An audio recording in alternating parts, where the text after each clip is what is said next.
Tokkoffaa ni dhodhoofna nuti waa takka wanni nuti sodaadnu hin jirtu wanni nuti irraa if duuba deebinu hin jirtu jechuudha rakkoo uummata keenya. Hankanin kuulii dalagachaa kaabinee hattu haadiree hattuu jalatti kursii qabuuf hin jirtu jechuudha. Uummata kiyyaafiin dubbadda uummata kiyyaafiin jiraadda uummata kiyyaafiin du'aa jechuudha. Sii galee. Rakkoo uummata kiyyaan na dhimme na cinqa malee rakkoon kaabinee rakkoon haadiree na cinqitu jechuudha. So arra Oromoon sadarkaa abbaa dhabde sadarkaa uummanni Oromoo hoggii dheebootee jee namni isaa dubbatu ibsa tokko baasu. Sadarkaa hoggii uummanni Oromoo du'ee namni tokko du'ee jiru. Ka abbaa gadaa ajjeese bar amma qaaniin beekaa bar hin dubbatin naan janiitiin use malee eenyu ka abbaa gadaa mootummaa keessa ajjeese bar mootummaa Oromiyaati ta abbaa gadaa ajjeeftee bar. Sidhiifna siif baddi si fakkaate siif baddi si fakkaate shanee ajjeese annoo kijiba walitti naasoin shaneen ajjeefte hin jirtu jechuudha. Abbaa gadaa to'annaa jala oolee eega abbaa gadaa to'annaa jala oole booda namni ajjeese mootummaa Oromiyaa keessa jira jechuudha. Si galee ana khalikkii sitti himu jiru ana ka abbutaati khalikkii sitti himu jiru. Si galee no akkanaan wajji deemuun hin danda'amtu. Biyya bar abbaa Isaaye sifaat naggaa abbaa Isaayeetiin jaami sifaat naggaatii fi wayyaanonni akka Ibrahim Balaayifaan ka gartee Oromoo duguggachuu ture ka Afrikaa guutuu fixuu ture keessatti qabamanii seera dhiyaatanii abbaa gadaa eega to'annaa jala oole deeggara badhaadhinaa ta'uu osoo beeytanii nama ajjeesee jira bar. Shaneen ajjeefte hin jirtu abbaa gadaa. Tanarratti abadan an sheekka abbutaa wanni kana jaamu hin jirtu yaa hatticha. Shaneen ajjeefte hin jirtu. Amma kaleessa hoggii isaan OBN gubbaa uummatarra baacan. Hattoota dhabamsiisuuf yaana.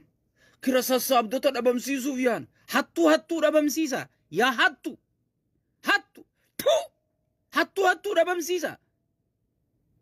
Mee hattuu dhabamsiisa naa himi.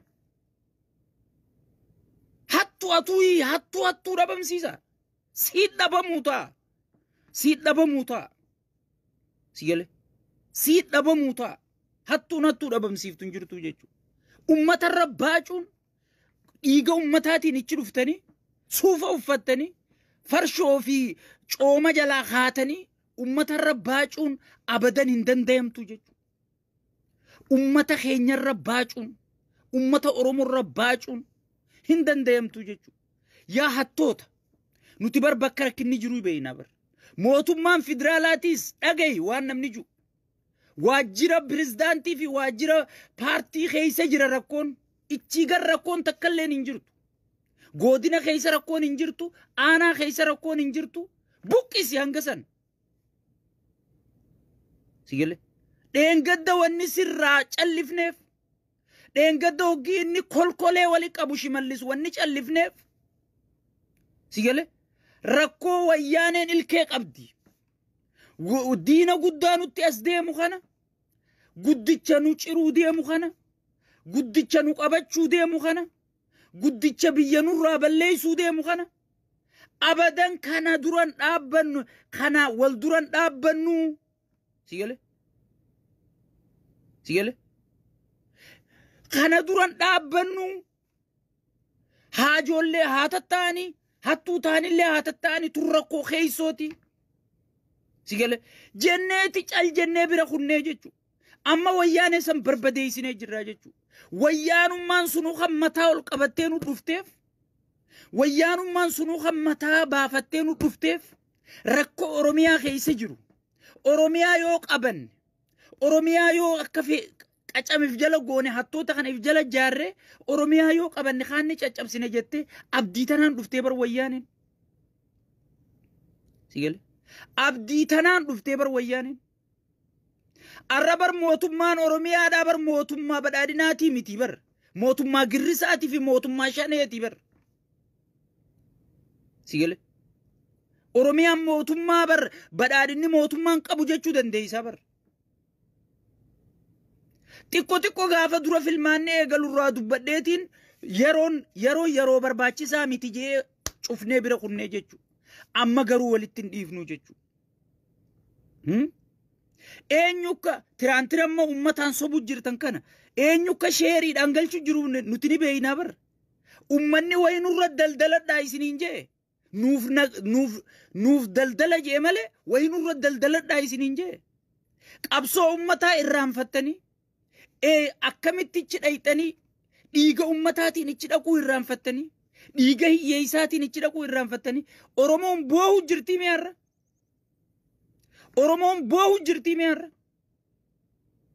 Akkana wajjiyaana abadan hin ta'u kun wajjumayyaanuu jechuudha. Never hattu. Hay. Maal mararaadhaan wayyaanee wajji dalaga jennee ibsa baafna. Hattu warra mootummaan mindaatti baasuutu bar wayyaanee informeeshina kennuu ture.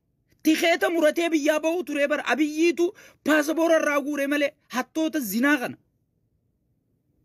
Sigale paasapoora irraa guurame malee warra asitti bar duruu hoteela ijaarratee jira bar. Sigale warra duruu shaneedhaaf nuti aabaa wajji wal dhabuun barbaannu jee informeeshina abbichuu jalaa kennuu ture jira bar haga ammaa hangorra hattu dhabamsiifna nuun jaa OBN rabbee hattoonni warri harka dhiigaa. Sigale ummata rabbaa cumaa jaalattan. Hay isiniif haftin seen isini qophaawaa jira dhiirti dhiira ilmi ammaxalii isini qophaawaa jira yaa fincooytu hattu isini beera keessanuu ajajuu hin dandeenye kana dhiisi wayyaanee addunyaa kana goote sanuu Abiyyi Ahmad qiletti isii naqe. Isinitti haftin seen isiniif haftin seen eenyu keebbeeyna eenyu ka abbaa gadaa ajjeese beeyna abbaa gadaa karrayyuu eenyu ka rashane beeyna. Sigale shanee rashan tan jirtu ana deeggaraa badhaadhinaati informeeshina san isinii kennaa jiru.